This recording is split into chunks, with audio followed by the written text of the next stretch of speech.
पवन सिंह इंसान के रूप में जानवर थे। स्टेज पर पैर छूने के लिए मुझे मजबूर करते थे। मुझे लगा मुझे मेरे सपनों का राजकुमार मिल गया। लेकिन इन दिनों पश्चिम बंगाल की लोकसभा सीट आसनसोल चर्चा में बनी हुई है। भारतीय जनता पार्टी ने इस सीट से भोजपुरी के पावर स्टार पवन सिंह को उम्मीदवार बनाया था, पर उन्होंने चुनाव लड़ने से इनकार कर दिया। उनके इनकार के बाद अब इस सीट से बीजेपी का उम्मीदवार कौन होगा, इसको लेकर अभी तक ऐलान नहीं हुआ है। इस बीच सोशल मीडिया पर चर्चा जोरों पर है कि आसनसोल सीट से भोजपुरी की ही मशहूर एक्ट्रेस और पवन सिंह की एक्स गर्लफ्रेंड अक्षरा सिंह चुनाव लड़ सकती है। हालांकि अक्षरा सिंह की ओर से या बीजेपी की ओर से अभी तक इस बारे में कोई आधिकारिक बयान तो नहीं दिया गया है, लेकिन ये जरूर है कि अक्षरा सिंह के पिता ने कह दिया है कि उनकी बेटी को अगर टिकट दिया जाएगा तो वे चुनाव जरूर लड़ेंगी। खैर, सोशल मीडिया पर चल रही हलचल में कितना दम है इसका तो कुछ दिनों में पता चल ही जाएगा, लेकिन आसनसोल सीट से अक्षरा के नाम की चर्चा होने से पवन और उनके बीच के पुराने रिश्ते और दुश्मनी की चर्चा फिर से होने लगी है। अक्षरा सिंह और पवन सिंह एक वक्त पर अच्छे दोस्त थे, फिर दोनों ने एक दूसरे को डेट करना शुरू किया।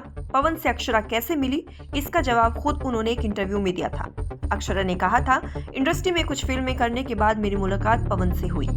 हमने साथ में 1-2 फिल्में की। मैं बहुत छोटी थी, मैं उनकी इज्जत किया करती थी, मैं बहुत सीधी थी। अक्षरा सिंह ने बताया था कि जब पवन सिंह की नीलम से शादी हुई तब उन दोनों की थोड़ी बहुत बात होती थी। अक्षरा ने पवन सिंह को साल 2015-16 में डेट करना शुरू किया था।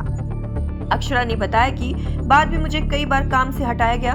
उन्होंने कहा कि एक दफा पवन सिंह गाड़ी से उनके घर आए, वो नशे में थे, वो कह जाते हैं कि तुम अच्छा नहीं कर रही हो।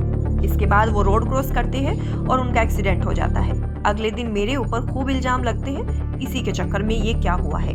अक्षरा ने बताया कि लंबे वक्त के बाद उनकी और पवन सिंह की मुलाकात होती है, फिर सामने से अप्रोच किया जाता है। फिर हमने फिल्म की शुरुआत की, हमने 13-15 शोज एक साथ किए। अक्षरा ने कहा कि धीरे धीरे मैं इमोशनल हो गई, उनकी तरह तरह की बातों में आ गई, ऐसा लगा कि ये वही है जो मेरे लिए बना है। अक्षरा सिंह ने कहा, उस वक्त मुझे उनके साथ जिंदगी बितानी थी। उन्होंने बताया कि दोनों का खुशहाल रिश्ता करीब 1 साल चला था।